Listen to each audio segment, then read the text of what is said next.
Tennessee, May, 1917. The sun hung low over the Cottonwood Valley, painting the porch boards the color of old honey. Ezra Blackwood sat in his rocking chair, weathered hands resting on his knees, watching his grandson polish a Springfield rifle that had never seen war. Not yet, anyway. The boy was 19, tall with his grandmother's dark hair and the kind of soft hands that came from a life without real hardship. That would change soon enough. The Great War was swallowing boys by the thousands across the ocean, and Samuel Blackwood had signed his papers 3 days ago. "Grandpa," Samuel said, running the oilcloth down the barrel one more time, "were you ever scared? Really scared, I mean." Ezra stopped rocking. For a long moment, the only sound was the creek running through the valley below and the evening wind moving through the cottonwood trees his hands had planted 40 years ago. Grace appeared in the doorway, 65 now, but still upright as a fence post. She carried 2 glasses of sweet tea ice clinking against the sides. She knew what was coming. After 40 years of marriage, words were often unnecessary. "Tell him," she said quietly, handing Ezra his glass. "The boy needs to know." Ezra looked at his grandson. The boy had never faced real evil, never watched another man's eyes and known one of them would not walk away, never held someone dying and felt that terrible, helpless weight. "You want to know about scared?" Ezra finally said. He took a sip of tea. "Then I'll tell you about the summer of 1877, when I learned what real fear was and what real courage looked like on a woman who couldn't close her legs." Samuel's eyes widened, but he said nothing. "It started in the desert." Ezra continued, his voice dropping into the rhythm of memory. "Arizona Territory. August. When I was just 25 years old and thought I knew everything about survival. Arizona Territory, August 1877. The sun was a physical weight pressing down on the painted desert. 115 degrees, maybe more. The kind of heat that made the horizon shimmer and dance, turning solid earth into liquid mirage. Nothing moved except the vultures. They circled high above, patient as death itself. Black specks against the sky, bleached white by the ferocity of light. They knew this land better than any mapmaker. They knew that in heat like this, life was a temporary condition. Grace Hartwell crawled across the alkali flats on her hands and knees. What was left of her calico dress hung in strips, the fabric stiff with dried sweat and dust, and things better left unnamed. The sun had blistered her exposed skin until it cracked and wept. Her lips were split, her tongue swollen, her throat a column of broken glass. But the worst was her legs. She could not close them. The iron cuffs around her ankles had been there so long the flesh had begun to grow around them. Swollen, infected the skin, purple and yellow and black, in places where the metal had eaten deep. But it was not just the cuffs. The damage went higher, much higher. Every time she tried to pull her knees together, white-hot lightning shot from her groin to her ankles. The muscles in her inner thighs had been locked in a wide, splayed position for so many months, they had forgotten how to move any other way. Scar tissue and chronic inflammation had turned her own body into a prison. She had to crawl with her legs spread, wide knees scraping the sharp stones, and the shame of it burned hotter than the sun. A sound escaped her throat. Not quite a sob, not quite a scream, just a raw animal noise of someone whose humanity had been stripped away one day at a time. The chain. She could still hear it. The rattle of iron links in the darkness of the horse barn. Harlan's voice, calm and measured, explaining why this was necessary, why she needed to learn, why discipline was love. "You'll be a proper wife, Grace, even if it takes years." The memory made her gag. She fell forward onto her face, cheek pressed against earth, so hot it felt like a stovetop. The vultures dropped lower. They were close enough now that she could hear the whisper of their wings. Grace Hartwell closed her eyes and whispered a prayer she no longer believed would be answered. "Forgive me, Papa. I tried." Darkness rose up like water, and she let it take her, 2 miles east. Ezra Blackwood knelt beside the elk he had killed an hour before dawn. His knife moved with practiced efficiency, opening the belly from sternum to pelvis in one smooth cut that avoided the intestines. The blade was sharp enough to shave with. He had honed it the night before by firelight, the whetstone singing its familiar song. He reached inside the cavity, feeling for the diaphragm. His hands knew the geography of death. 25 years old, and he had been taking animals apart since he was 12. You learned to read a body. The color of the liver told you if the animal was healthy. The condition of the lungs showed you if it had been stressed before death. The stomach contents revealed what it had eaten where it had been. This elk had been in prime condition, a bull 6 years old fat from summer grass. Ezra worked methodically. He separated the edible organs and placed them on clean canvas. Heart, liver, kidneys. The rest he left for the scavengers. Waste not want, not but a man traveling alone could only carry so much. He was 40 miles from the nearest settlement. Alone, that was how he liked it. 2 years since Emma and Beth had burned, 2 years since he had failed them. He pushed the thought away, like he always did, focusing instead on the work. Peel the hide from the meat, separate the quarters. String up the choice cuts in a tree where bears could not reach. The motions were meditation. He did not have to think. But then the ravens started screaming. Ezra looked up, a dozen of them wheeling and diving about a quarter-mile to the southwest. Their calls were not the usual territorial squabbles or food disputes. This was different. Agitated, alarmed. He stood wiping his hands on his buckskin pants. The elk could wait. Something was wrong. He checked his Sharps rifle automatically. The big .45 caliber weapon was loaded a fresh cartridge in the chamber, more in the loops on his belt. 6 years in the mountains had taught him to never assume safety. The tracking came as natural as breathing. He found the first sign 30 yards from his kill site. Boot prints, small a woman's size. The left foot dragged, slightly scuffing the dirt. The right planted normally but carried more weight, the heel dig deeper. Someone injured, moving slow. 10 yards further, he found blood. Not much. A few drops already dried brown in the heat, but consistent, every 8 to 10 feet another spot. An infection draining probably. The smell confirmed it when he got close enough. That sweet, rotten smell of flesh going bad. Ezra knelt, touching the disturbed earth. Still slightly damp in the depression. 4 hours old, maybe 5. The sun had not yet baked it completely dry. He looked at the pattern of the tracks and frowned.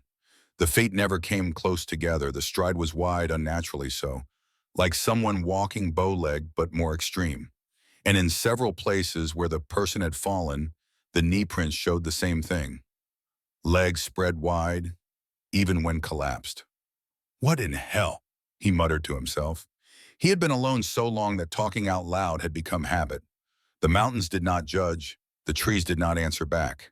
He stood scanning the horizon. The tracks led west into the broken country where the desert started to climb toward the Mogollon Rim.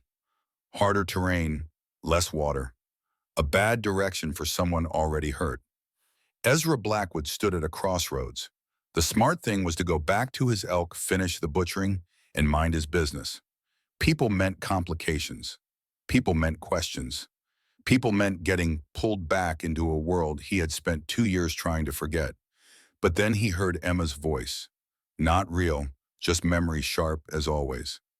You got a good heart, Ezra Blackwood. Don't you dare let it go cold. He had said that to her once years ago, told her the mountains made men hard. She had touched his face with those work row of hands and smiled. Then I'll keep reminding you what soft feels like. Ezra adjusted his hat and started tracking. The rescue. He found her in a tumble of basalt boulders 1.5 miles west, just as the sky to the south started to turn the ugly green color that meant monsoon weather. At first he thought it was a bundle of rags someone had thrown away. But then he saw the hand, pale and sunburned fingers curled like bird claws.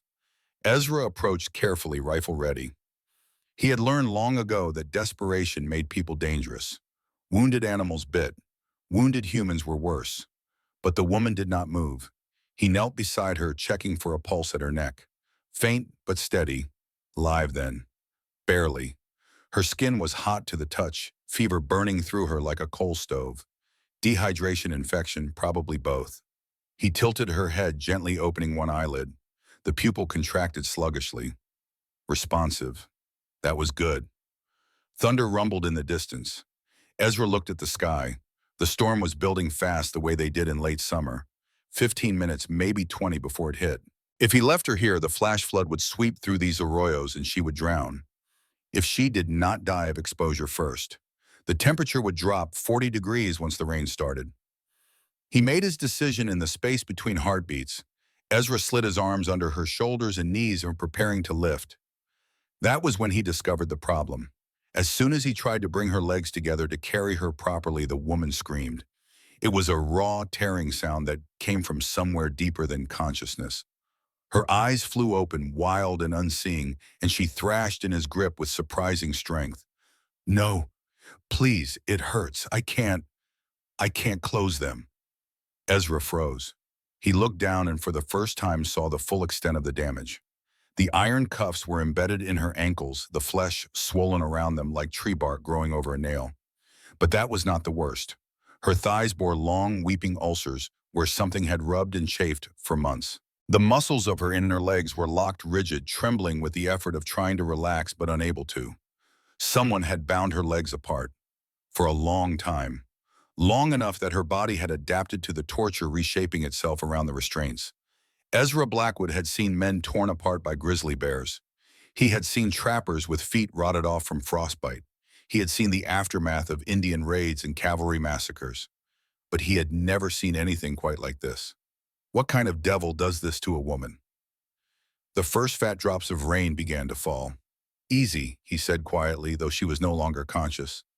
The scream had taken what little strength she had left. Easy now, I got you.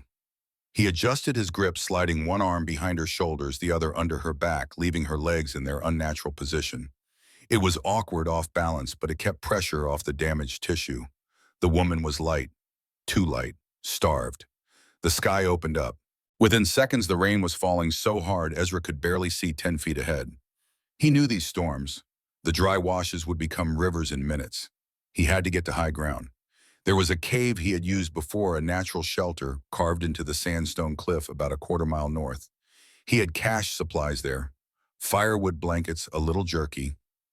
It was not much, but it would keep them alive. Ezra bent his head against the deluge and started walking. The woman in his arms whimpered but did not wake. Rain washed the dust from her face, revealing features younger than he had expected. 25, maybe. Dark blonde hair matted with dirt. A face that might have been pretty once before suffering had carved lines into it. Lightning split the sky close enough that the thunder was instantaneous. The smell of ozone filled the air. Ezra climbed. The cave mouth was narrow, easy to miss if you did not know where to look. Inside it opened into a space about 12 feet across and 8 feet deep. The floor was sand, soft and dry. Perfect. He laid the woman down as gently as he could, positioning her on her back with her legs in the wide sprawl her body demanded. She moaned softly but did not wake. Outside, the storm raged. Water poured off the cliff face in a curtain. But inside the cave, it was quiet. Safe. For now. Ezra moved quickly. He had done this before, made emergency camps in worse conditions. The firewood was where he had left it, stacked against the back wall and wrapped in oiled canvas. He built a small fire in the ring of stones, using his flint and steel to coax a flame from dry grass and kindling. Light and warmth pushed back the darkness. He filled his tin cup from his canteen and set it near the fire to warm. The woman needed water, but cold water on an empty, traumatized stomach would make her vomit. Warm was better. Then he turned his attention to her wounds. His hands hesitated. This was different from field dressing a deer or setting a broken leg on a fellow trapper. This was intimate, invasive, but if he did not treat the infection, she would die. It was that simple. Ezra pulled his hunting knife and held it in the flames for a count of 30. Sterilization. He had learned that from a doctor in Fort Bridger years ago. Heat killed the small things you could not see. The woman's dress was ruined, stuck to her skin with dried blood and pus. He would have to cut it away.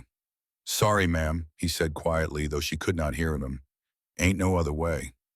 The knife parted the fabric from hem to hip. He worked slowly, carefully, peeling each layer back. In places, the cloth had adhered to open wounds. It took patience.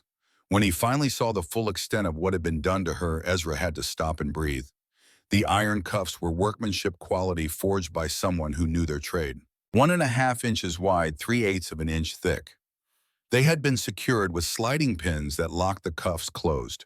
The pins could be filed through with enough time and effort, but the cuffs themselves would still be embedded in the flesh. They had been on her ankles for months, long enough that the skin had started to grow over the metal in places. The infection was severe, yellow pus red streaking the flesh hot to the touch. Bone was visible in one spot, but the real damage was higher. The pattern of scarring on her inner thighs told the story. A spreader bar, an iron bar probably 18 inches long that had been chained to the ankle cuffs to keep her legs apart. It would have made walking impossible. Sitting difficult. Lying down in agony. The abrasions went all the way to her groin where the constant chafing had worn the skin away entirely in places. The muscles that should pull the legs together, the adductors, were locked in a permanent spasm. They trembled under his light touch, trying to obey, but unable. Ezra sat back on his heels. He had seen cruelty before. The mountains were full of hard men who did hard things. But this was different.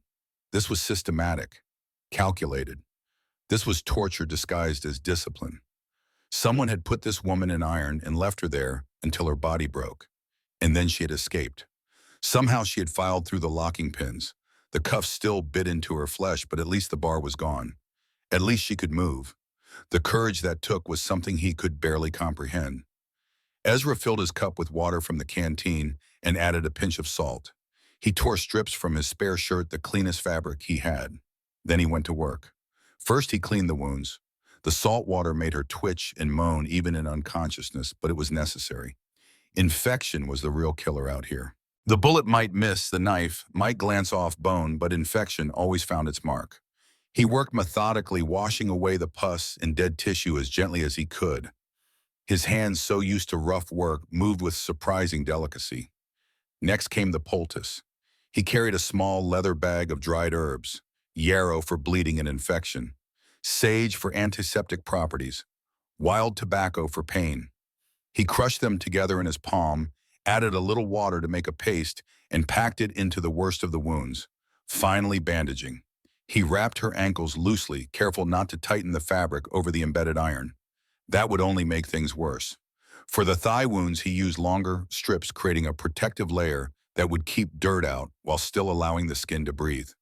Through it all, the woman did not fully wake. She whimpered. She cried. Once she whispered a name. Please, Harlan. Please, no more. Ezra's jaw tightened. Harlan. He filed the name away. When the work was done, he covered her with his spare blanket and sat back against the cave wall. The storm still raged outside, but the fire was warm and the shelter was dry. The woman slept, her breathing ragged but steady.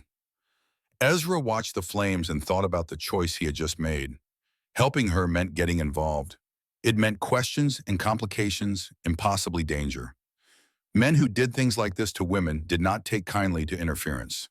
But he had made a promise to himself 2 years ago, standing over the graves of Emma and Beth. Never again would he turn away from someone who needed help. Never again would he choose the easy path when the right one was right there in front of him, even if it cost him everything. The first night, Grace woke to the smell of wood smoke and sage. For a moment, she thought she was back in her father's house in Missouri. Sunday morning, the kitchen fire already going, Mama making biscuits. But then the pain crashed over her like a wave, and she remembered. The barn, the chain, the escape, the desert. Her eyes flew open. A man sat across from her, feeding small sticks into a fire. He was younger than she expected, maybe 25 or 26, with dark hair that fell past his collar and a beard that looked like it had never seen scissors. He wore buckskins, leather pants, and a worn shirt, and a wide-brimmed hat sat on the ground beside him. Grace tried to scramble backward. Her body betrayed her immediately. Pain exploded from her legs, white and hot and all-consuming. She gasped, the sound strangling in her throat. The man held up both hands, palms out. He did not move toward her. Easy, he said. His voice was deep, rough from disuse. I ain't gonna hurt you. They all said that. The words came out before Grace could stop them. The man looked at her for a long moment. His eyes were dark, unreadable. Reckon they did, he said finally. But I'm saying it true. Grace pressed herself against the cave wall, trying to ignore the agony in her legs. She was exposed.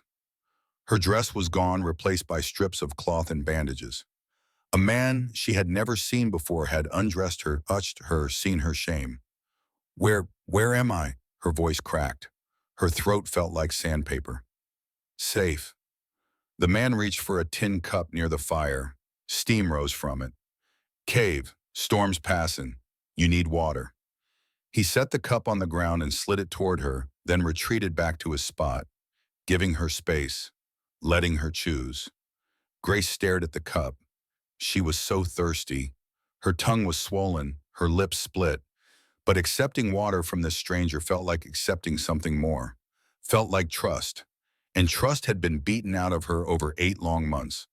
The man seemed to understand. He turned his attention back to the fire, giving her privacy to decide. "Drink or die," he said quietly. "Your choice." Grace looked at him. Really looked. His face was weathered for someone so young, lined from sun and wind. There was a scar on his jaw, old and faded. His hands were huge, scarred, the hands of someone who worked hard for a living. But when he had slid the cup toward her, the movement had been gentle. She reached for the water. It was warm, slightly salty, the most delicious thing she had ever tasted. She drank too fast and choked, coughing, but could not stop until the cup was empty. "More?" the man asked. Grace nodded. He refilled it from a canteen and passed it over the same way. This time she drank slower. When she finally lowered the cup, some of the fog in her head had cleared. The fire, the dry cave, the bandages on her legs. This man had saved her life. "Thank you," she whispered. "You're hurt bad," the man said. "I did what I could, but them cuffs, I can't get 'em off without proper tools. Need a blacksmith, probably." Grace looked down at her ankles. Even through the bandage, she could see the outline of the iron. Her prison still with her. "How long?" she asked. "How long was I out there?" "Don't know. Tracks said maybe 2 days in the desert, but before that," he gestured to her legs. "Months, I'd guess. Maybe more." 8 months. The words came out flat, dead. 8 months in the barn. The man said nothing. He just waited. And Grace found herself talking. Maybe it was the fever. Maybe it was the fact that she had been silent for so long, her only company rats and the occasional visit from her husband. Maybe it was because this stranger had seen her shame already and not turned away. She told him about Missouri, about her father, the preacher, who could not pay his debts, about Harlan Gable, wealthy and respectable, who offered to forgive everything in exchange for a wife. She told him about the journey to Arizona, the ranch isolated and empty, the first year when Harlan had been cold but civil. She told him about the pregnancy, the hope that maybe finally there would be love, and the birth. 3 days of labor while Harlan refused to fetch a doctor, the baby girl born silent, the bleeding that would not stop. "The doctor said I'd never carry another child," Grace said, staring at the fire. "Something tore inside. I was broken." The man's jaw tightened, but he said nothing. "Harlan said I'd failed him, failed my duty as a wife. He wanted a son, an heir." Her hands twisted in the blanket. When I couldn't, when I refused." She could not say it, could not speak the words for what Harlan had demanded, what he had tried to take. "That's when he put me in the barn." The cave was silent except for the crackle of the fire and the sound of rain outside. "He said he was teaching me discipline, that I needed to learn obedience." Grace laughed, a broken sound. "The iron was to keep me from running. The bar was to make me—" She stopped. She could not continue. "I understand," the man said quietly, and somehow Grace believed he did. "Who are you?" she asked. "Ezra Blackwood." "Grace Hartwell." A pause. "Or Gable, I suppose. Legally." "Hartwell's better," Ezra said. Grace looked at him. "Why? Why help me? You don't know me." Ezra fed another stick into the fire. For a long moment he did not answer. Then without looking at her he spoke. "Had a daughter once, Beth, 4 years old, blonde hair, always laughing." His voice was steady, but something in it made Grace's chest ache. If she'd been hurt, if she'd needed help and I wasn't there, I'd hoped some man would have been decent enough to step in. "Had Asta?" Grace asked softly. "Dead, her and her mother both. 2 years back. I was 23, just married 3 years. Thought I had the whole world figured out." "I'm sorry." Ezra nodded once, a short jerk of his head. "Me too." They sat in silence after that. Two broken people in a cave while the storm washed the desert clean outside. Grace felt something shift inside her chest. Not attraction, not yet, but recognition. This man knew loss. He knew guilt. He knew what it was like to survive when you should have died. "Mr. Blackwood," she said. "Ezra. Ezra, the man, my husband." He'll come looking for me. I expect he will. He's dangerous, wealthy. He has men. Ezra looked at her, then his dark eyes steady. So do I. You're alone. I got a rifle, good eyes, and high ground. He paused. And I got something he don't. What's that, a reason? Ezra held her gaze. Long as you're with me, ain't nobody putting iron on you again. That's a promise. Grace felt tears burn her eyes. No one had promised her anything in 2 years. No one had looked at her like she was worth protecting. Why would you promise that? She whispered. You don't even know me. Ezra turned back to the fire. Don't gotta know you. Just gotta know right from wrong. Outside, the storm began to fade. The rain slowed from a deluge to a steady patter. And in the cave, Grace Hartwell closed her eyes and for the first time in 8 months, felt something other than fear. She felt hope. The pursuit begins 30 miles to the south. Harlan Gable stood in his barn and looked at the empty stall. The chain still hung from the support beam, but the spreader bar lay on the ground. The locking pins on the ankle cuffs had been filed through smooth and patient. 3 weeks of work with a stolen nail wearing away at the metal bit by bit while he slept in the house. Clever, he had not given her credit for cleverness. Harlan picked up the spreader bar, feeling its weight. Good iron, expensive. He had paid a blacksmith in Tucson extra to keep quiet about the special order. Cuffs size for a woman's ankles. A bar with precise measurements to keep the legs 18 inches apart. All to teach his wife a simple lesson. Obedience. He let the bar drop. It hit the floor with a sound like a death knell. She had been gone 3 days now. 3 days in the desert without water, without supplies, still wearing the cuffs with their jagged, broken pins. Most men would assume she was dead. Vulture food by now. But Harlan knew his wife better than that. Grace was soft, yes, weak in many ways, but she had survived 8 months in this barn. That took a kind of stubborn strength he had underestimated. She was alive out there somewhere, and she was his property. Property did not run. Boss, Harlan turned. Frank Dalton stood in the barn doorway, hat in hand, his foreman loyal for 15 years. Get the men together, Harlan said. 5 riders. Best trackers. Enough supplies for a week. You think she's still alive? I know she is. Frank shifted his weight. Boss, with respect, the desert. 3 days. Even if she survived the heat infection from them, from the restraints, then we bring back a body. Harlan's voice was cold, flat. Either way, I want her found. She's my wife, my responsibility. No one gets to just walk away from their vows. Frank nodded slowly. Yes, sir. I'll get Wade Bridger, best tracker in the territory, and the Pike brothers. They're rough but reliable. Tell them there's a bonus, $50 to the man who finds her trail. And when we do find her, Harlan looked at his foreman, then we bring her home, and I remind her what happens when you forget your place. 2 hours later, 5 horses rode north from the Gable Ranch. Wade Bridger led the way, reading sign that most men would never see. A partial boot print in hard pan, a thread of calico caught on a cola spine, the faint discoloration where someone had bled. The Pike brothers followed Vernon and Jacob Hardman with dead eyes. They had history in these parts. Bad history, but they were loyal to whoever paid best, and Harlan Gable paid well. Frank Dalton brought up the rear with Red McCarty, a young gunslinger eager to prove himself. Wade stopped his horse on a rise and studied the ground. She went northwest, heading for high country, looks like. Foolish, Frank said. That's rough terrain. Maybe. Wade knelt, touching a dark spot on a rock. But smart, too. Harder to track up there. More water, better shelter. He looked up at the mountains. If she made it that far. She did, Harlan said.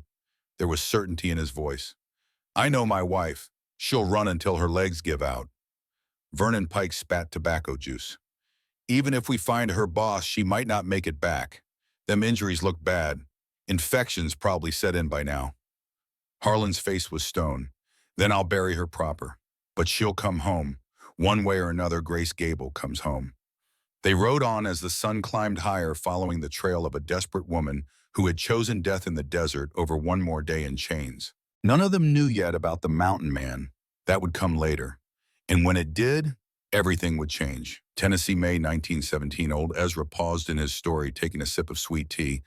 The ice had mostly melted, but the glass was still cool against his weathered palm. Samuel sat forward, rifle forgotten. Grandpa, Grandma Grace was really chained like that. Every word true, boy. I was just 25 years old when I found here. Younger than you'd think. The mountains age you fast. But what happened next? Ezra looked out over the valley. The sun was setting now, painting the cottonwood trees gold. Somewhere down by the creek, he could hear Grace singing. After 40 years, her voice still made something warm bloom in his chest. What happened next, Ezra said slowly, is I learned that the worst monsters don't always look like monsters. Sometimes they look like respectable men. Dress proper. Quote scripture. Tell you they're doing that for your own good. He set down his glass and looked his grandson in the eye. And I learned that courage ain't about not being scared. It's about standing up even when your legs won't close and your body's broken and you got every reason in the world to just lie down and die. Did Mr. Gable catch you? Oh, he tried. Ezra's smile was thin. He surely tried. But your grandmother, he shook his head, something like wonder in his voice. She was stronger than any of us knew, stronger than she knew herself. Grace appeared on the porch again, wiping her hands on her apron. She was 65 now, hair white as snow, but she moved like a woman half her age. Strong, unbroken. She looked at Ezra and raised an eyebrow. You telling war stories again, old man. The boy's shipping out in a week. He needs to know what we survived. Grace's expression softened. She came and put a hand on Samuel's shoulder. Your grandfather saved my life, Samuel. More than once. But that's not the whole story. What's the rest? The boy asked. Grace looked at Ezra and something passed between them. 40 years of shared history, shared struggle, shared triumph. The rest, she said, is that I saved him right back. Arizona Territory, August 1877. The first 3 days of their flight were a lesson in endurance. Ezra led Grace's horse through terrain that would have broken most men. They climbed out of the desert basin and into the broken country of the Mogollon Rim, where juniper and pinon pine clung to rocky slopes and every water source was a hard-won prize. The temperature dropped as they gained elevation, but the going got harder. Grace endured. Every step of the horse sent jolts of pain through her healing wounds. The saddle chafed against scars that had not yet toughened. Her hands, unused to gripping leather for hours on end, blistered and bled. But she never asked to stop, never complained. Ezra watched her from the corner of his eye as he walked ahead, leading the sorrel mare named Copper. He had seen strong men break from less, had watched trappers cry like children over frostbitten toes or infected cuts. But this woman who could barely walk, who had been tortured for 8 months, set her jaw and pushed forward. Respect was something Ezra gave sparingly, but Grace Hartwell was earning it with every mile. On the 4th morning, he decided it was time to start rebuilding what the iron had broken. They camped in a grove of ponderosa pine near a spring that bubbled cold and clear from the rocks. Ezra helped Grace down from the horse, catching her when her legs buckled. She had lost weight she could not afford to lose. Her arms felt like kindling in his grip. We rest here today, he said. No riding. Grace nodded, too exhausted to argue. She sank onto the blanket he spread for her and closed her eyes. While she dozed, Ezra set snares for rabbits and gathered wild greens. Dandelion miners lettuce, the tender shoots of cattails from the spring's edge. Not much, but enough to supplement their dwindling supplies of jerked elk. When Grace woke, he had a meal ready. Roasted rabbit bitter greens and pine nut cakes he had made from flour and water cooked on a flat stone. She ate slowly, cautiously, as if expecting the food to be taken away. It broke something in him to watch. After the meal, Ezra pulled his pack close and withdrew a small leather pouch. Gonna work on your legs now, he said. Get them muscles moving proper. Grace tensed. They don't move. I've tried. I know, that's why we gotta teach them again. He knelt beside her and gently lifted her left leg, supporting it behind the knee and ankle. The bandages were clean. He had changed them that morning, applying fresh poultice to the cuff wounds. The infection was retreating slowly, but the real problem was deeper. This'll hurt, Ezra warned, but it's needful. Them muscles been locked up so long, they forgot what straight feels like. Grace gripped a stick of pine wood and nodded. Ezra began to straighten her leg, applying gentle, steady pressure. Almost immediately, Grace gasped. The adductor muscles, the ones that should pull the thighs together, went rigid as iron bars. They trembled and spasmed, fighting the movement. "Breathe," Ezra said quietly. "Don't fight it. Just breathe." Grace bit down on the stick. Sweat beaded on her forehead. Ezra held the position for a slow count of 10, then released. Grace's leg immediately returned to its bent splayed position. "Again," Ezra said. They repeated the process 10 times, then 10 times on the other leg. By the end, Grace was shaking, impale tears streaming down her face. But she had not cried out, had not asked him to stop.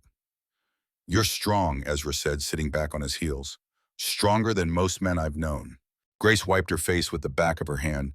"I don't feel strong. I feel broken." "Broken things can be mended, just takes time and work." "How do you know?" The question came out sharper than she probably intended. "How do you know I'll ever walk right again?" Ezra looked at her for a long moment. Then he stood and walked to a nearby tree. He stripped off his buckskin shirt. Grace drew in a breath. The right side of his torso was a mass of scar tissue. 4 parallel lines ran from his shoulder blade to his hip, thick and ropey. The marks of claws that had gone deep. "Grizzly bear," Ezra said, tracing one of the scars with his finger. 4 years back, I was 19 checking a trap line, got between a sow and her cubs. She opened me up like a gutted fish." He pulled the shirt back on. "Doctor in Fort Bridger said I'd never lift my right arm above my shoulder again. Said the muscle was too damaged." He raised his right arm straight up, demonstrating full range of motion. "Took 8 months. Hurt so bad some days I wanted to put a bullet in my head. But I worked it every day, stretched and pulled and pushed until the body remembered what it was supposed to do." He sat back down across from her. "You'll walk again, Grace. I'll make sure of it." Grace stared at him. Then quietly she said, "Why do you care?" Ezra fed a stick into the fire. "Had a wife once, Emma. She taught school before we married. Smart woman. Kind." His voice went distant. "She used to say there's 2 kinds of people in the world. Ones who see suffering and walk past, and ones who stop." Which kind was she? The stopping kind. Ezra's jaw tightened. "And I wasn't there when she needed someone to stop for her." The implication hung heavy between them. Grace reached across the fire and touched his hand. "Just briefly. Just enough." "I'm sorry you lost them," she said. Ezra nodded but said nothing. That night, as Grace slept, he sat watch with his Sharps rifle across his knees and thought about Emma. About Beth. About the years he had wasted hiding in the mountains, punishing himself for the sin of surviving. Maybe he thought maybe Grace was not the only one being mended. The canyon ambush. On the 7th day, Wade Bridger found their trail. The half-Apache tracker knelt in the dirt at the edge of a spring, studying the disturbed earth with the focused intensity of a hunting cat. Behind him, Harlan Gable sat, his gray gelding face impassive beneath the brim of his expensive hat. "2 of them now," Wade said. He pointed to boot prints in the mud. "Man's tracks, size 11, maybe 12. Heavy walker. Knows the country." "How long?" Harlan asked. "Day and a half ahead. Maybe less." Wade stood scanning the rocky slopes above. "He's smart, keeping to high ground, using rock to hide their trail. But the woman, she's still hurt. Horses favoring its right rear. Picking its steps careful." Vernon Pike spat tobacco juice. "1 man can't hold off 5. We push hard, we'll have them by tomorrow." But Wade shook his head. 1 man in good terrain is worth 10 on bad ground. And this? He gestured to the narrow canyon ahead where walls of red sandstone rose 300 feet on either side. "This is an ambush waiting to happen." Frank Dalton, who had seen combat in the war between the states, nodded slowly. "The tracker's right, boss. We go charging in there, somebody's not coming out." Harlan considered. His wife was close now. After 3 days of hard riding, they were finally closing the gap. But Wade and Frank were not fools. If they said it was dangerous, it was dangerous. "We split up," Harlan decided. "Wade, you and Red take the south rim. See if you can get above them to spot where they're headed. The rest of us push through the canyon. If they're in there, we'll flush them out toward you." It was a good plan, a smart plan. It would have worked too if Ezra Blackwood had been a normal man. But 6 years in the mountains had taught Ezra to think like the prey animals he hunted, and prey always knows when predators are near. He had spotted the dust cloud 3 miles back, 5 horses moving at a steady pace, too organized to be wild, too purposeful to be casual travelers. Someone was tracking them. Ezra knew this country, knew every canyon and ridge for 30 miles in any direction, and he knew where this particular canyon led. A box canyon, high walls, only one way in or out, a trap. But traps worked both ways if you knew they were coming. "Grace," he said quietly, reining in the mare, "get down." She had learned not to question him. She slid from the saddle, biting her lip against the pain, and Ezra caught her. He led her to a tumble of boulders 50 yards off the trail, a natural fortress with good sight lines and solid cover. "Stay here, don't move. Don't make a sound." He pressed his Colt revolver into her hands. "You remember what I showed you?" Grace nodded. Her hands shook, but she held the weapon correctly. Finger off the trigger until ready to fire. Barrel pointed safe. "If anyone comes, that ain't me," Ezra said, meeting her eyes. "You shoot center mass. Don't hesitate. Don't warn them. Just shoot." "Ezra?" "I'll be back." He squeezed her shoulder once, then moved back to Copper. He tied the mare to a juniper in plain sight on the trail, making it look like they had stopped to rest. Then Ezra Blackwood became what he had been for 6 years, a hunter. He climbed the canyon wall with the easy grace of someone who had spent half his life in vertical terrain. 30 feet up there was a ledge with a perfect field of fire. He settled in behind a screen of manzanita brush, checked the load in his sharps, and waited. Patience was the hunter's greatest weapon. 20 minutes later, 3 riders came into view. Harlan Gable in the lead, flanked by 2 hard-looking men Ezra recognized as the Pike brothers. Killers, both of them. Vernon Pike especially had a reputation. They saw the horse, saw the signs of recent camp. Harlan held up a hand, stopping the group. He studied the terrain with the careful eye of a man who had survived a war. "Where's the woman?" he called out. His voice echoed off the canyon walls. "Grace, I know you're here." Silence. "Grace, this is foolish. You're hurt, sick. You need proper care. Come out and we'll talk. No punishment. I promise." Ezra's jaw tightened. The lies came smooth as silk from Harlan's mouth. "I'm your husband, Grace. Your lawful husband before God. Whatever this man has told you, whatever he's done to you, it doesn't matter. You belong with me, at home, where I can protect you." Frank Dalton shifted in his saddle. "Boss, I don't like this. Too quiet." "She's here," Harlan insisted. "The horse is still saddled." They didn't have time to run far. That was when Vernon Pike made his mistake. He saw the boulders, saw the perfect hiding spot, and decided to be a hero. Vernon spurred his horse toward the rocks, drawing his pistol. "Come on out, girl. Time to go home." Grace pressed flat behind the largest boulder, with Ezra's Colt in both hands, watched him come. Her heart hammered so hard she could hear it in her ears. The gun felt impossibly heavy. "Thou shalt not kill," her father's voice from 1,000 Sunday sermons.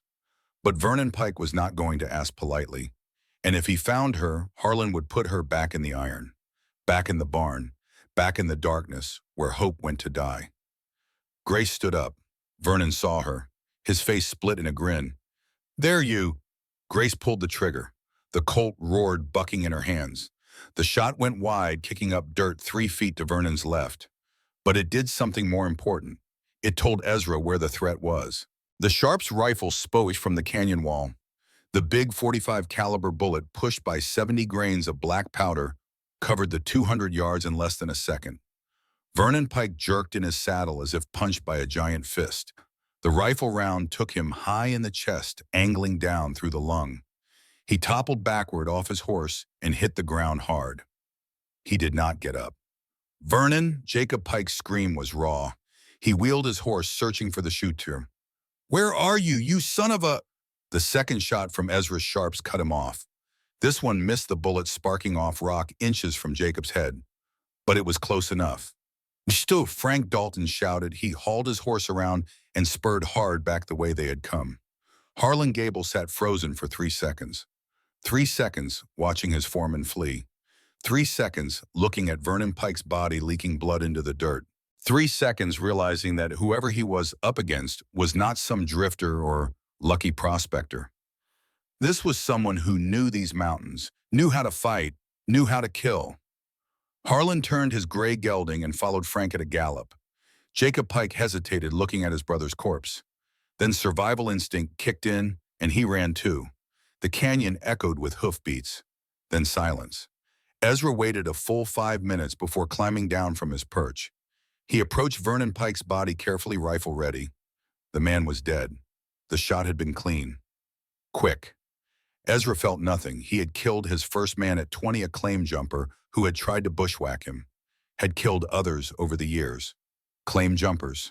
Bandits. One rabid wolf of a man who had been torturing a Ute woman. He did not enjoy killing, but he did not lose sleep over it either. Some men needed killing. It was that simple. He walked to the boulders. Grace sat with her back against the rock, the Colt on the ground beside her. She was shaking, eyes wide and glassy. Grace. She looked up at him.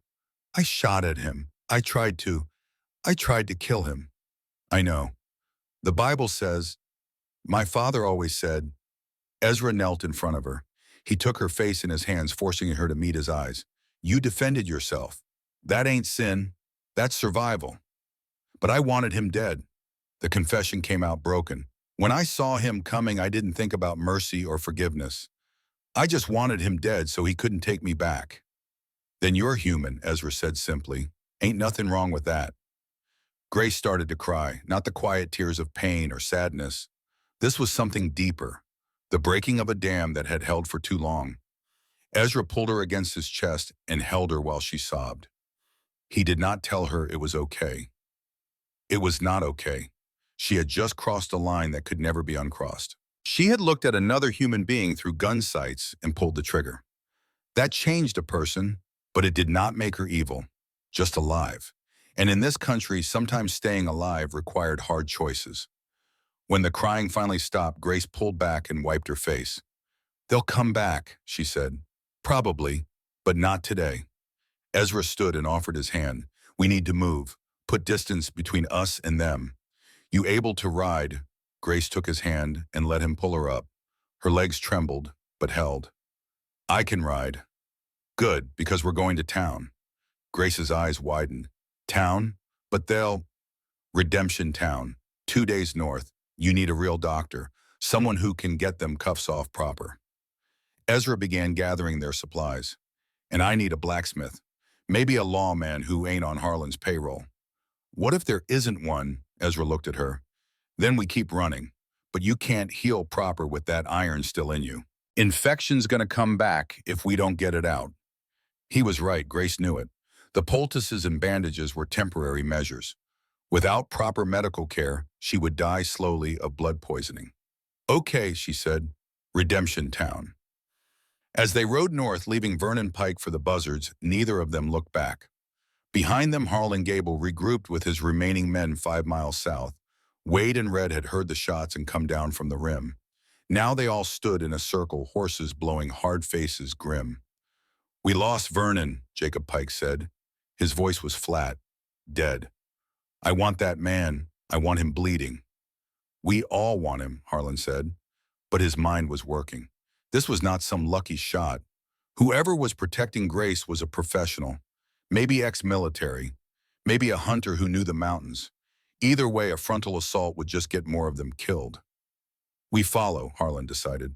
But careful. Wade, you stay a mile back. Track them, but don't engage.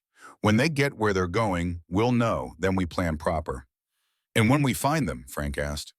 Harlan's face was cold as winter stone. Then I get my wife back, and the man who stole her learns what happens when you take something that belongs to Harlan Gable. Redemption Town. The town of Redemption squatted in a dusty valley like something that had fallen there and could not get back up. 200 souls, maybe less.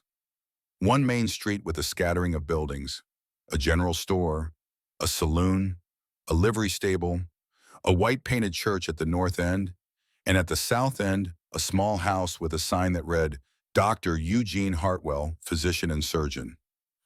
Ezra reined in copper at the edge of town. It was early afternoon, hot, the sun beating down on false-fronted buildings and packed dirt streets. A few people moved about their business. Miners mostly from the played-out silver claim in the hills. Women with market baskets. Children kicking a ball in the dust, normal, peaceful.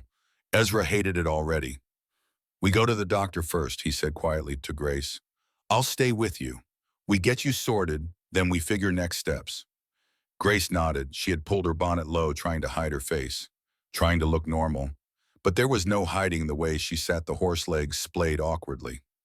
No hiding the careful, pained way she moved. People noticed. A woman in a calico dress stopped mid-step staring. She elbowed the woman next to her and whispered something. Both of them looked at Grace with expressions that shifted from curiosity to suspicion to something uglier. Disgust. Grace felt it like a slap. She ducked her head lower. They reached the doctor's house. Ezra tied the horse and helped Grace down. Her legs nearly gave out. He caught her one arm around her waist and half carried her to the door. The sign said, office hours 9 to 5. It was 3 in the afternoon. Ezra knocked. Footsteps. The door opened. Dr. Eugene Hartwell was in his 60s, with thinning gray hair and the red nose of a man who found comfort in whiskey bottles. But his eyes were sharp behind wire-rimmed spectacles, and his hands, when he gestured them inside, were steady. Help you, he asked. She's hurt, Ezra said. Bad. Needs proper doctoring. Hartwell looked Grace up and down, saw the bonnet, the dusty dress, the way she leaned on the mountain man, the careful wide stance of her legs. Examination room's through there, he said, pointing. Miss, if you'll come with me. Sir, you can wait out here. I stay with her, Ezra said flatly. Sir, I assure you, but... Shay. He stays. Grace's voice was quiet but firm.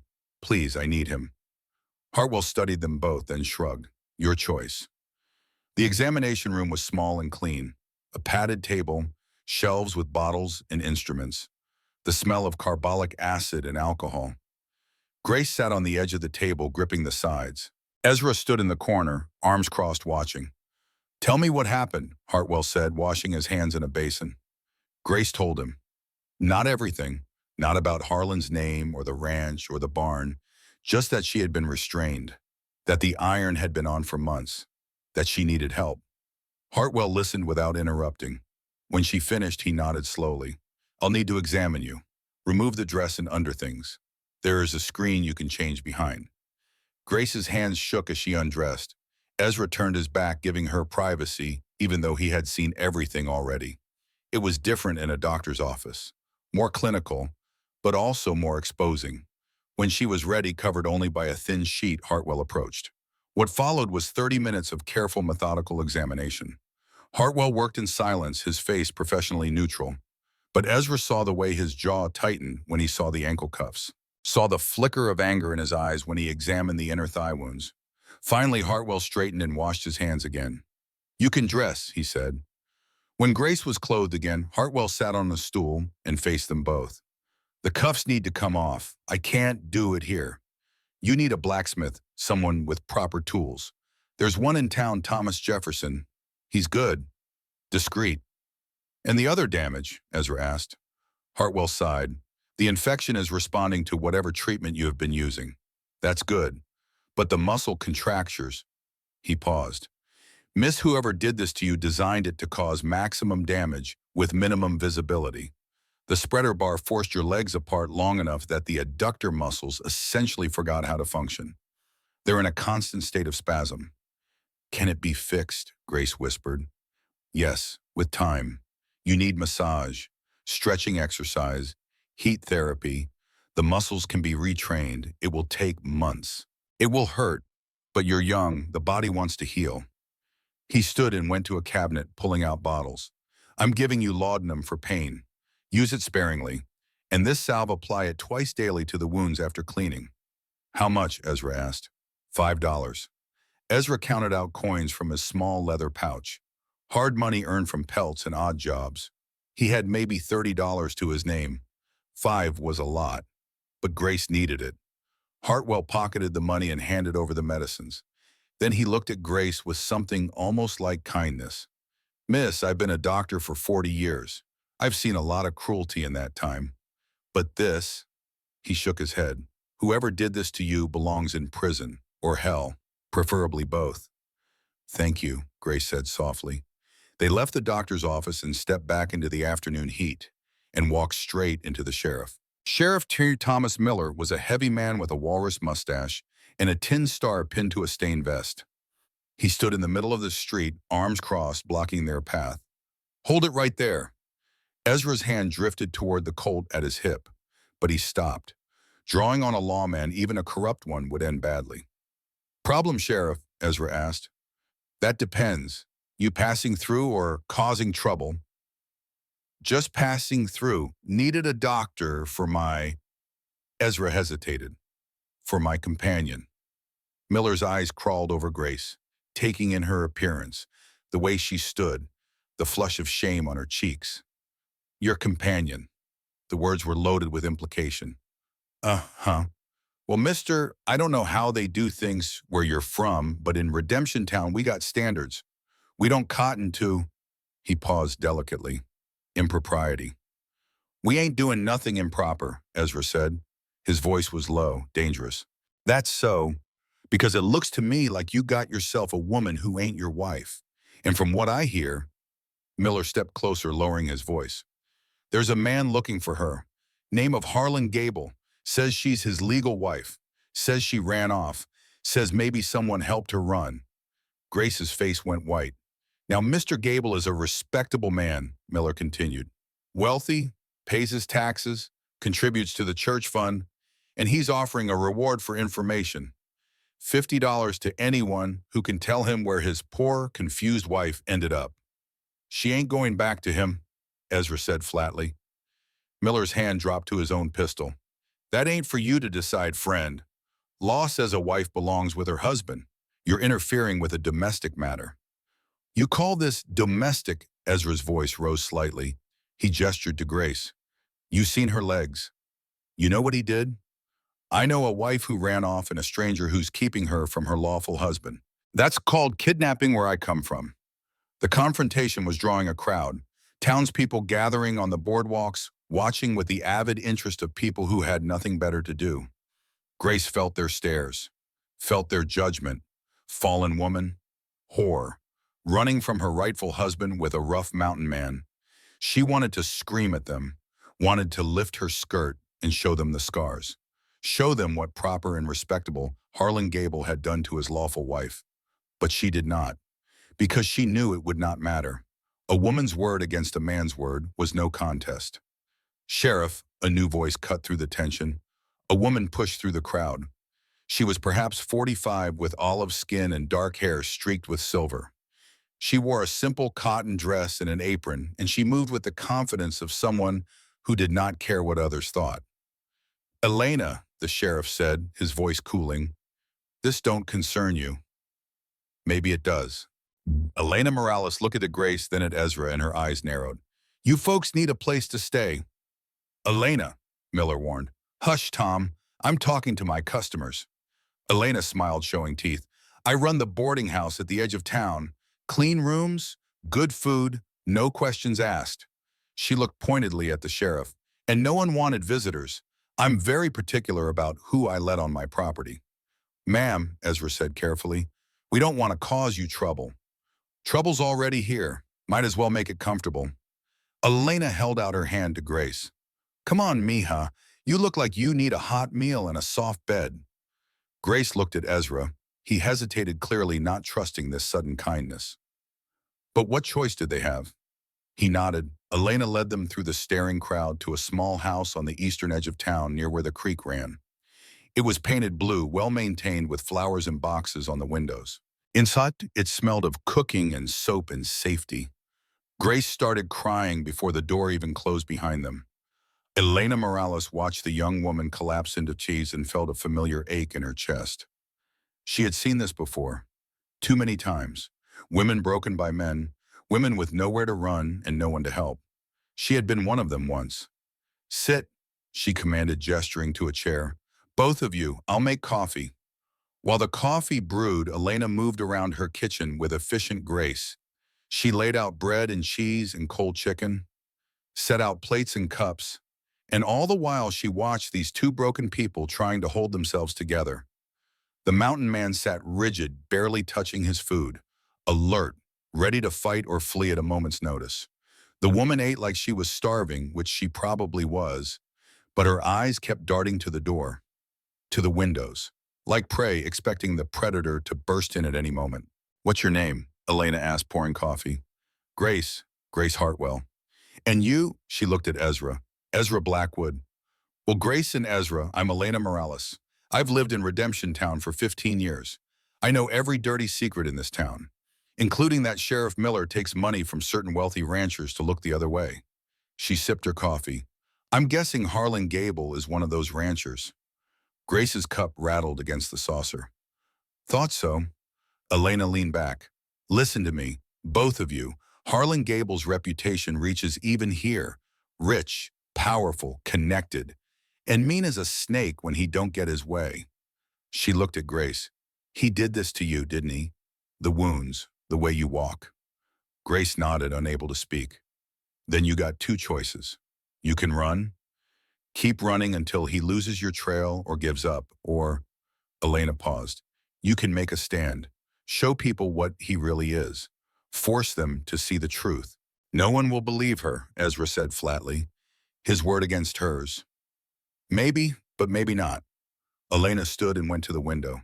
"There's women in this town who know what it's like to be married to a man who thinks he owns you, who uses his fists or his words or his money to keep you in line." She turned back. "They won't speak up. Not publicly. Too scared. But they'll listen to your story, Grace, and they'll remember." "What good does that do?" Grace asked. "Odds," Elena said simply. "You plant seeds of doubt. You show them there's another side to Harlan Gable's shining reputation. And when the time comes when he overplays his hand," she smiled, "those seeds will bloom." Ezra studied this woman. She was not soft, not gentle, but there was a strength in her that reminded him of Emma, a core of iron wrapped in kindness. "Why help us?" he asked. Elena's smile faded. "Because 20 years ago, I was the one running. My husband, he was a good man when sober. But when he drank—" She pulled up her sleeve, showing a scar that ran from wrist to elbow. "Third time he cut me, I stuck a knife in his belly and ran. Never looked back." The room was silent. "Everyone in this town knows my story," Elena continued. "They whisper about me, the woman who murdered her husband. But I'm still here, still standing, because I learned something." She looked at Grace. "Sometimes survival is the greatest revenge." That night, Elena gave them a room at the back of her boarding house, small but clean, a real bed with actual sheets, a window that looked out on the creek. Grace stood by that window for a long time, listening to the water and watching the stars come out. Ezra sat on the edge of the bed, cleaning his rifle by lamplight. He had not let his weapons out of reach since they arrived. "Do you think she's right?" Grace finally asked. "About making a stand?" "Don't know," Ezra admitted. "But I know running forever ain't much of a life either." Grace turned from the window. In the lamplight, she looked younger, more like the woman she must have been before Harlan, before the barn, before the iron. "Ezra, I need to ask you something." "Ask." "When this is over, if we survive, what happens to us?" Ezra set down the rifle. "What do you mean?" "I mean—" Grace's hands twisted together. "I'm still married, legally, before God. Even if Harlan never finds me, I'm still his wife. And you—" She paused. "You were a good man. You deserve better than being tied to another man's property." Ezra stood and crossed to her. He was so close she could feel the heat from his body. "You ain't property," he said quietly. "You're a person. And what happened in that barn, what he did, that ain't marriage, that's slavery. And slavery's been illegal for 12 years now. The law doesn't see it that way. Then the law's wrong." Ezra reached out and gently took her chin, tilting her face up to meet his eyes. "You asked what happens when this is over. Truth is, I don't know, but I know what I want. What? I want you safe, I want you healed, and I want—" He stopped, the words catching in his throat. "I want what Emma and I had, a partner, someone to build a life with." Grace's breath caught. "You mean me. If you'll have me, I know I ain't much, I live rough, I don't talk pretty, I got ghosts that wake me up at night, but—" He stroked her cheek with his thumb. "But I'll keep you safe. I'll work to make you smile. and I'll never ever put iron on you. Tears spilled down Grace's cheeks. I'm broken, Ezra. Damaged. I can't even close my legs properly. What kind of wife? The only kind I want. Ezra pulled her into his arms. You're the strongest person I've ever met, Grace Hartwell. And if you'll have me, I'll spend the rest of my life proving you ain't broken. Just bent. And bent can be straightened. Grace buried her face in his chest and held on like he was the only solid thing in a tilting world. They stood like that for a long time, two damaged people finding shelter in each other. Then Grace pulled back, looked up at him, and did something she had not done in 2 years. She smiled. Yes, she whispered. If we survive this, if we get through it, yes. Ezra cupped her face in both hands and kissed her. It was gentle, careful, in permission with every breath. Grace kissed him back, and for the first time since the barn, she felt something other than fear when a man touched her. She felt wanted. The kiss deepened.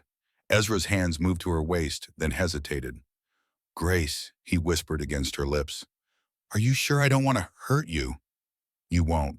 Grace took his hand and placed it on her hip. The doctor said I'm healing. The muscles are relaxing. I want... She stopped gathering courage. I want to know what it feels like. To choose. To be touched without pain. Ezra searched her eyes, found only certainty there.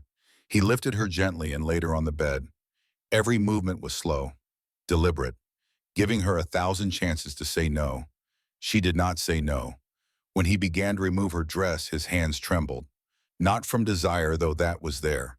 From the terrible weight of responsibility, of knowing he held her healing in his hands. Grace helped him, her own hands shaking but sure.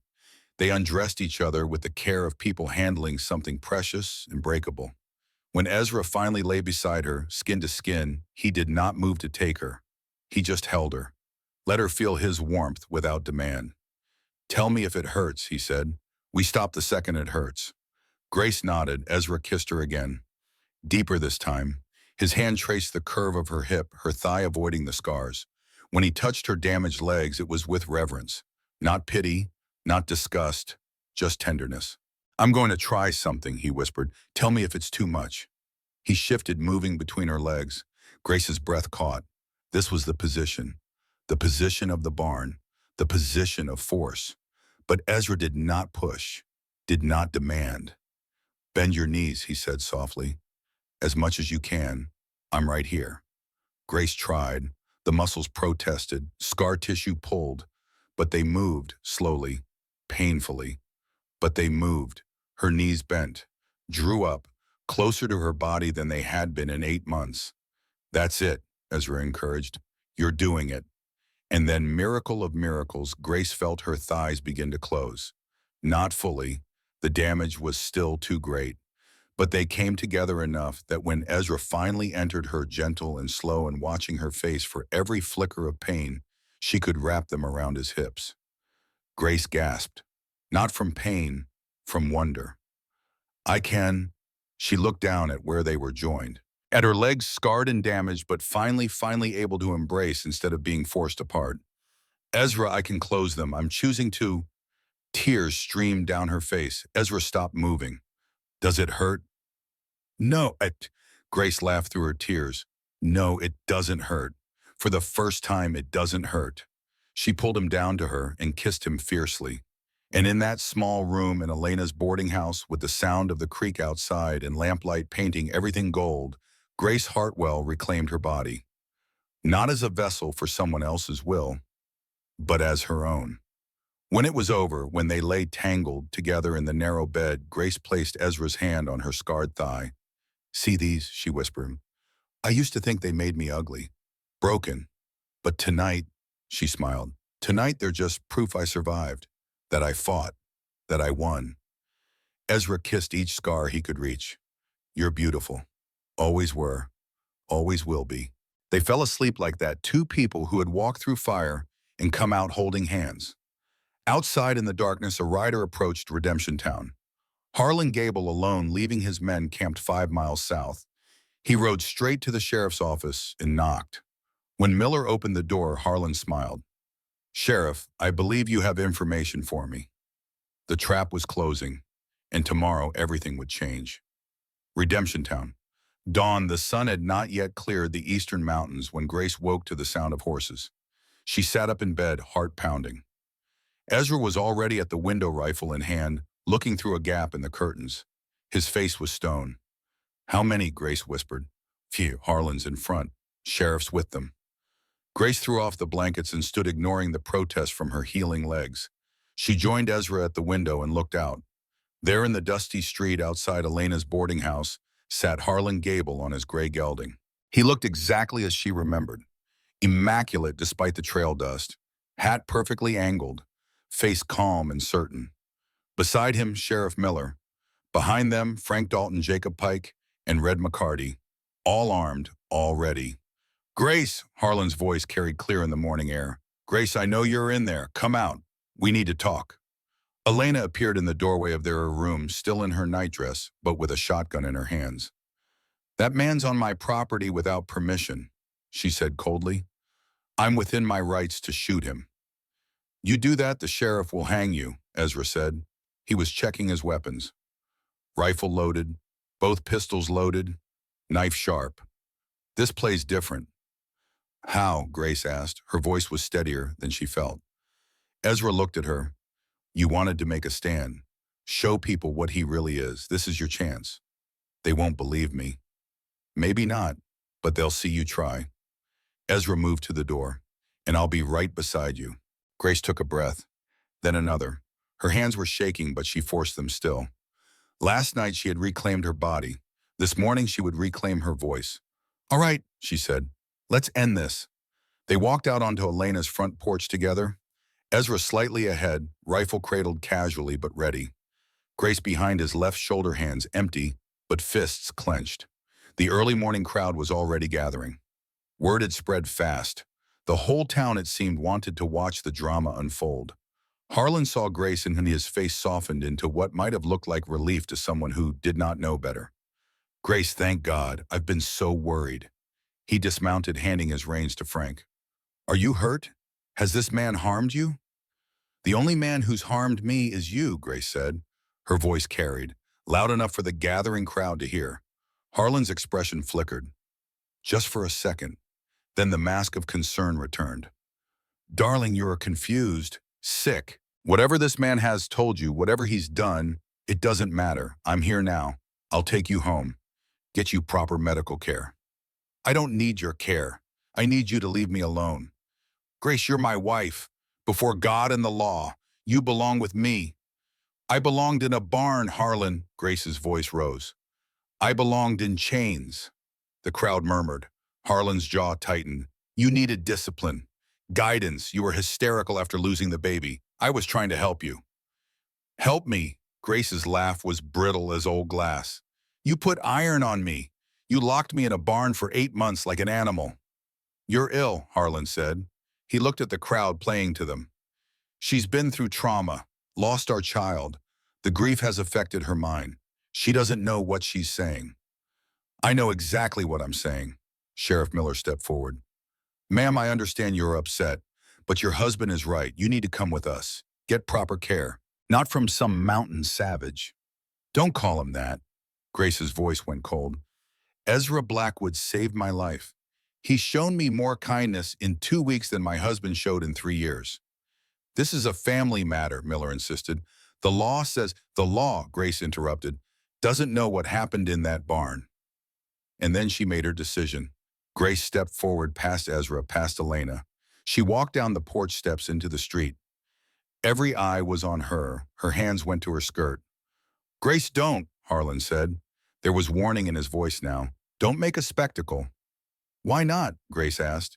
You made a spectacle of me for 8 months. She lifted her skirt. Not high, not immodest, just enough to show her ankles. Just enough to reveal the iron cuffs still embedded in her flesh. The angry red infection. The scars that traveled up her calves. The crowd gasped. Several women put hands over their mouths. Look, Grace commanded. Look at what a proper, respectable husband does to his wife. She turned, showing everyone. The cuffs, the scars, the damage that could not be hidden. He chained me because I couldn't give him a son, because my body was broken from a birth he wouldn't call a doctor for, because I dared to say no when he demanded his rights. You're lying, Harlan said, but his voice had lost its certainty. You hurt yourself. When you ran, the desert, the desert didn't put these cuffs on me, Harlan. You did. You paid a blacksmith to make them. Special order, sized for a woman's ankles. Grace's voice was shaking now, but she pushed on. And the spreader bar, the one that kept my legs apart for so long, my muscles forgot how to close. You designed that too. She looked at the crowd, at the women especially. She saw recognition in some eyes, saw women who understood what it was to be at a man's mercy. I am not crazy, Grace said. I am not hysterical. I am a woman who survived, and I will not go back to that barn. I will die first. The silence that followed was absolute. Then Elena stepped forward. She stood beside Grace, shotgun still in hand.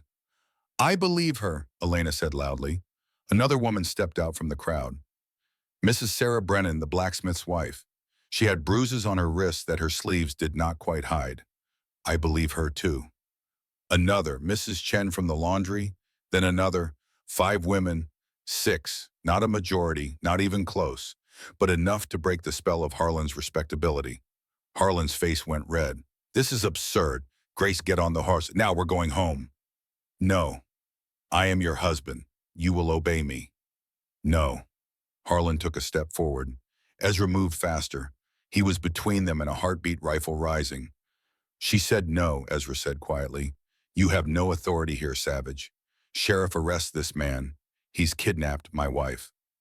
Miller looked uncertain now. The crowd was divided. Half looked sympathetic to Harlan, half looked horrified by Grace's scars. This was not the simple retrieval he had been paid for. Now hold on, Miller said. Let's everyone just calm down and... No! Harlan's control finally snapped. He turned to his men. Take her now. I'll pay double. Just get her on a horse. Frank Dalton hesitated. Jacob Pike did not. He spurred his horse forward at reaching down to grab Grace. Ezra's rifle spoke. The shot took Jacob's horse in the shoulder. The animal screamed and went down, throwing Jacob hard into the dirt. He rolled stunned as his horse thrashed. Next one goes through flesh, Ezra said calmly. He had already reloaded. The rifle was aimed at Harlan now. Not horse, man. You just assaulted my men, Harlan shouted. Sheriff, do your job. But Miller was backing away. This had gone from retrieval to shooting. People were going to tell if it continued. And the women, those women standing with Grace, they were witnesses now. Witnesses who would talk. Mr. Gable, Miller said carefully. Maybe you should remember who pays you, Harlan snarled. That was the mistake, saying it out loud, admitting the corruption where everyone could hear. The crowd murmured. Even the men who had been sympathetic to Harlan looked uncomfortable now. Harlan saw his power crumbling, saw the respect and fear that had always protected him slipping away, all because of this woman. This broken, disobedient woman who should have stayed where he put her. His hand dropped to his pistol. Harlan, don't, Frank warned. Boss, this ain't worth... Harlan drew. He was fast, practiced, a veteran of the war who had killed men before. But Ezra was faster. The mountain man had been watching Harlan's eyes, had seen the decision forming. His rifle was already moving when Harlan's hand touched leather. 2 shots so close together, they sounded like one. Harlan's bullet went wide, kicking up dirt 5 feet from Grace. Ezra's bullet hit Harlan dead center in the chest. Harlan Gable looked down at the spreading red stain on his white shirt, looked up at Grace one last time. His mouth moved, but no sound came out. He fell, first to his knees, then forward onto his face in the dust of Redemption Town's main street. The silence was deafening. Sheriff Miller stood frozen. Frank Dalton's hand was on his gun, but he did not draw. He looked at his dead employer, at the mountain man with the rifle, at the crowd of witnesses. Self-defense, Frank said finally. He drew first. I saw it. Miller nodded slowly. I saw it too.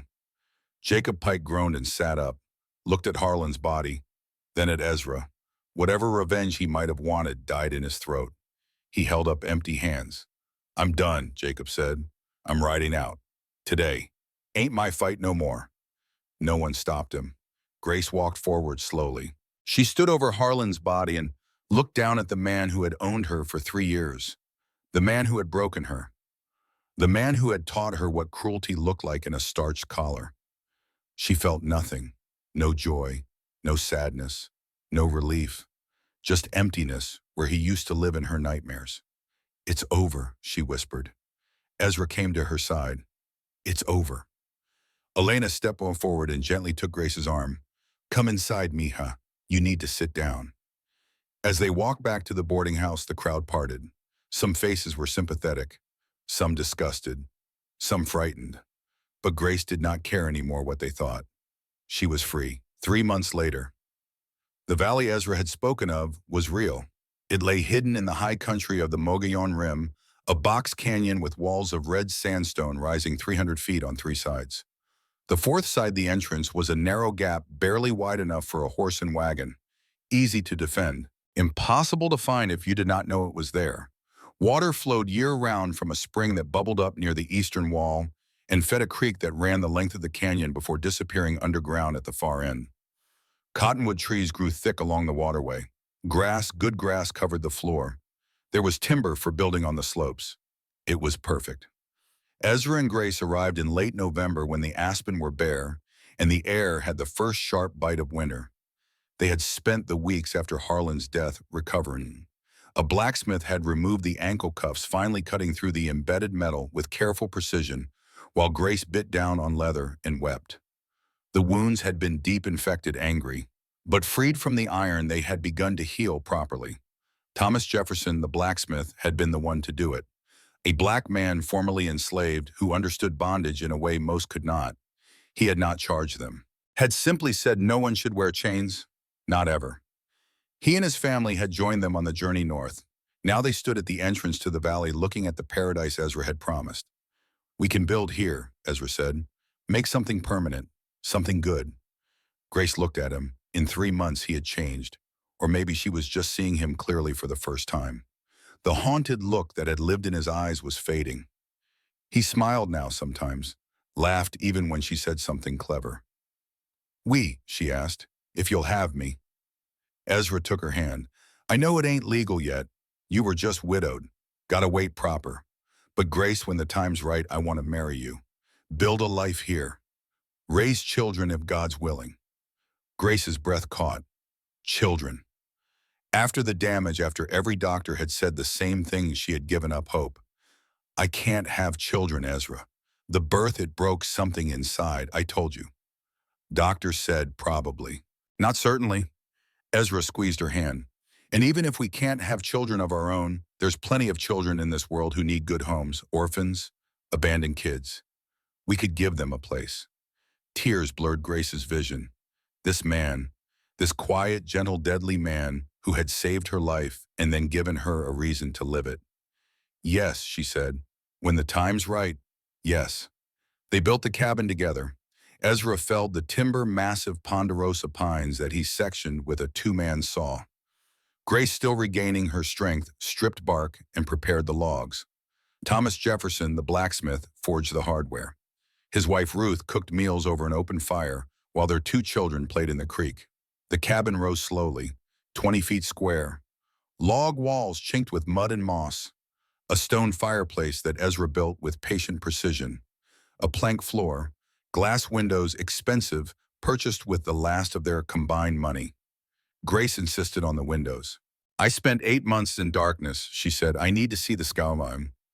By first snow, the cabin was finished. Rough but solid, warm, safe, and theirs. On Christmas Eve, with Thomas and Ruth as witnesses, Ezra and Grace stood before the fireplace in their new home. There was no preacher, no legal sanction, but they spoke vows to each other anyway. "I promise to protect you," Ezra said, holding both her hands, "to provide for you, to never raise a hand to you in anger, to listen when you speak, to value your thoughts, to be your partner, not your master." Grace's voice shook.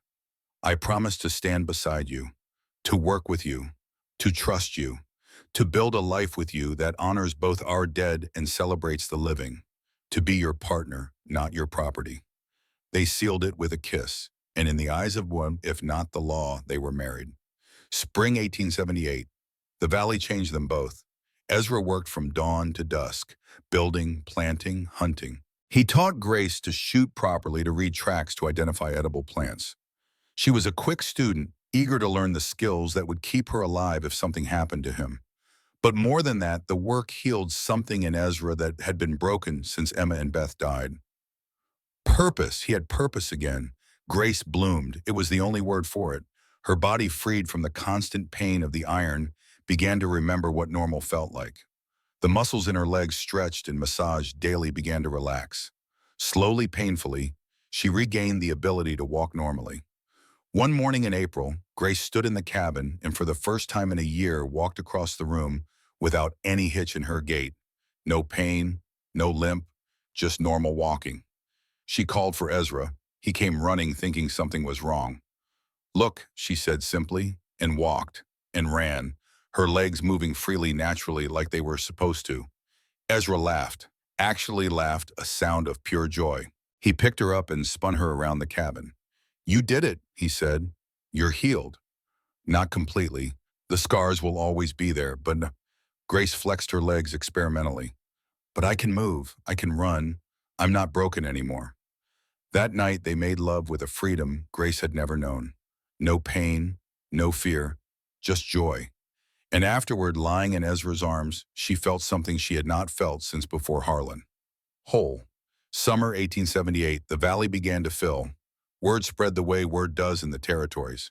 There was a place in the high country where outcasts were welcome, where the law did not reach, where people could build new lives without questions about their past. They came slowly at first. A Chinese widow named Mei Chen, whose husband had been killed in a mining accident. She brought seeds and medicinal knowledge and a quiet dignity that commanded respect. Then the Brennan family. Sarah Brennan, who had stood with Grace in Redemption Town, and her abusive husband, dead now from drink and violence. She brought her 3 children and skills with a needle that made her invaluable. Others followed. A Cheyenne man called Broken Hawk, the last survivor of a cavalry massacre. He spoke little but knew the mountains like the back of his hand. A family of Mormon converts fleeing persecution. 2 Irish brothers escaping debt. By fall, there were 7 cabins in the valley. A community small but growing. They shared labor, shared food, shared defense. No one asked where anyone came from or what they were running from. The only rule was simple: pull your weight and harm no one. It worked.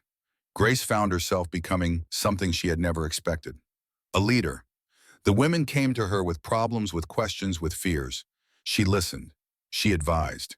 She became the heart of the community, while Ezra was its protector. One evening in late December, sitting on their porch watching the sunset, Grace said quietly, "I think I'm pregnant." Ezra went very still. "You sure?" "My course has stopped. I've been sick in the mornings." And she placed a hand on her stomach. "I feel different, like something's growing." Ezra's face cycled through a dozen emotions: joy, fear, hope, terror. The doctor said, probably not. Not never. Grace took his hand. "I know it's dangerous. I know I almost died last time. But Ezra, I want this. I want our child. If something happens to you, then I die doing something I chose, not something forced on me." Grace met his eyes. "I choose this. I choose you. I choose hope."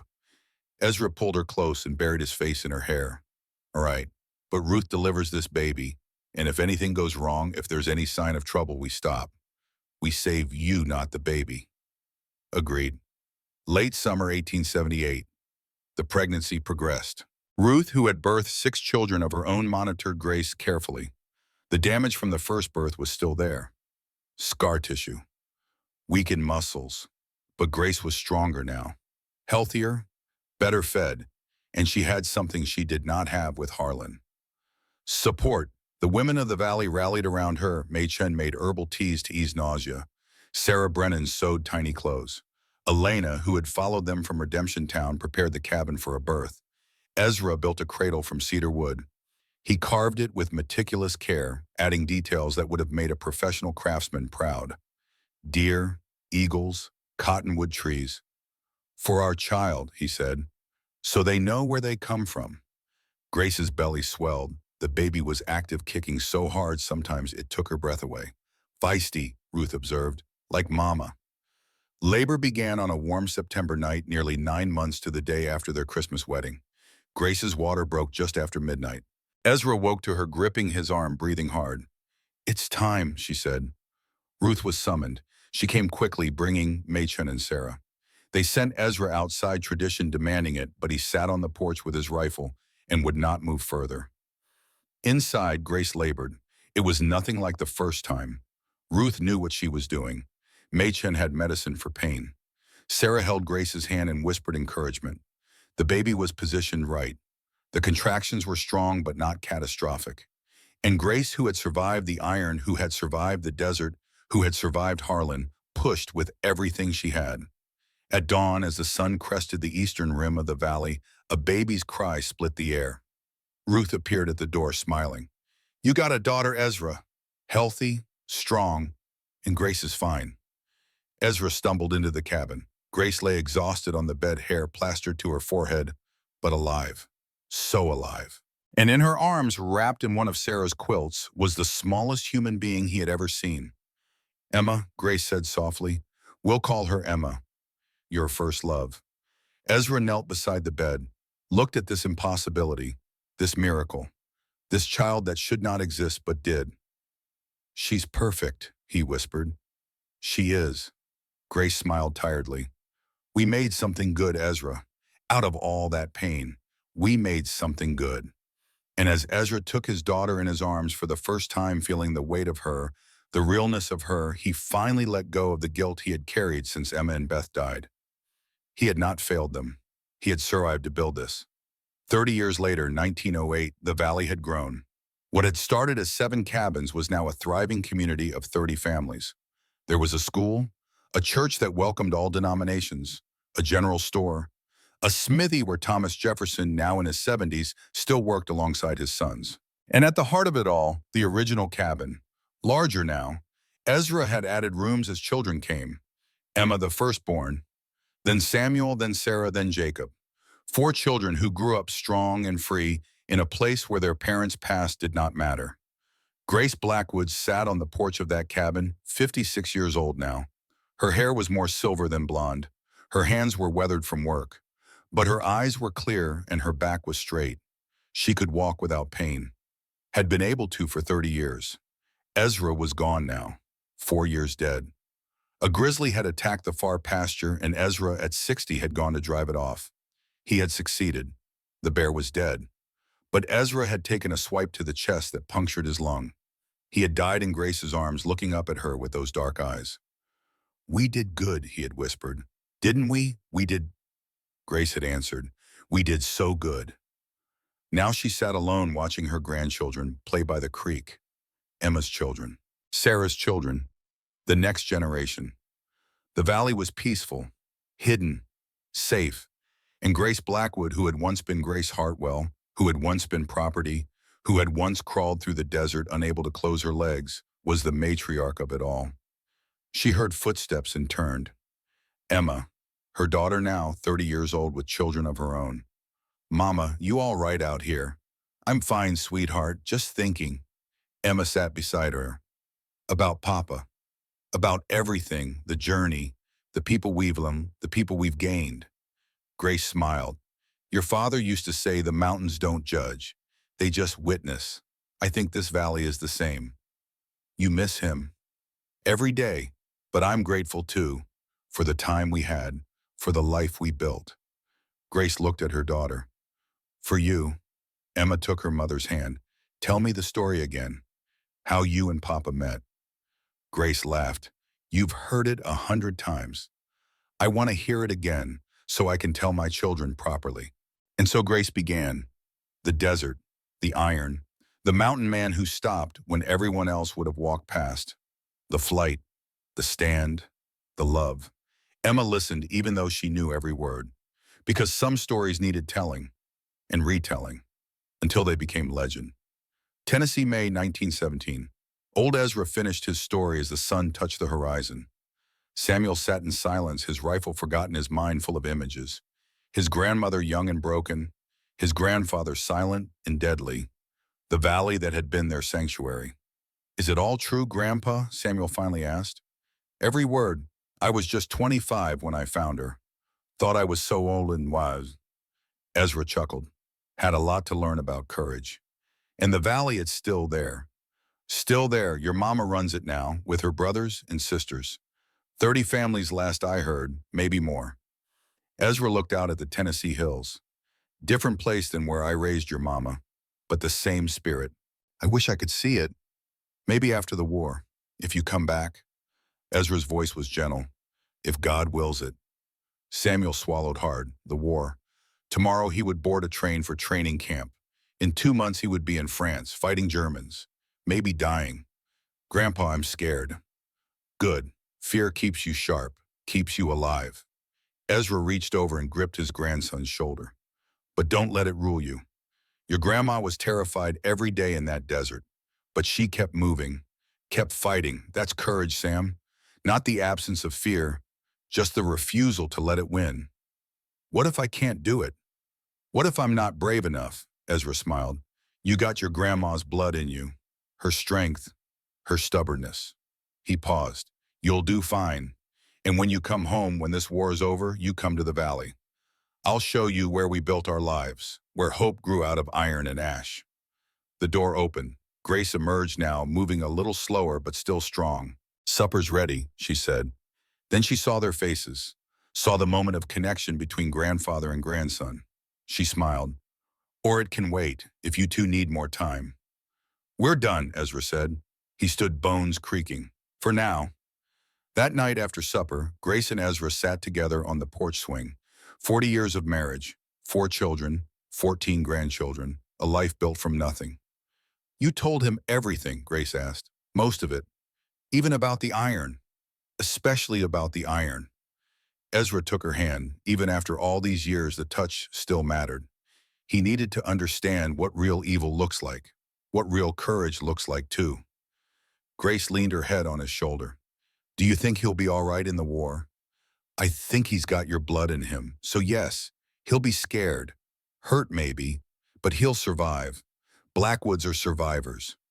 Grace smiled at that. Blackwood. She had taken the name legally after Harlan died, had worn it with pride for 40 years. "I never thanked you properly," she said quietly. "For what?" "For stopping, for not walking past, for seeing a broken woman in the desert and deciding she was worth saving." Ezra was quiet for a long moment. Then, "You saved me right back, Grace. I was dying up in those mountains, just too stubborn to lie down. You gave me a reason to live again." "We saved each other then." "Reckon we did." They sat in comfortable silence, listening to the night sounds. Crickets, an owl, the creek running over stones.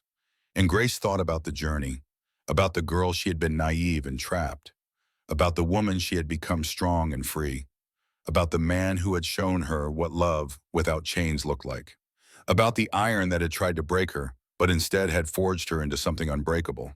She could close her legs now, had been able to for 30 years.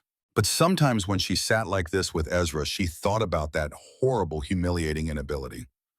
Thought about how it had become a symbol of captivity, of shame, of breaking, and then of healing, of choice, of freedom.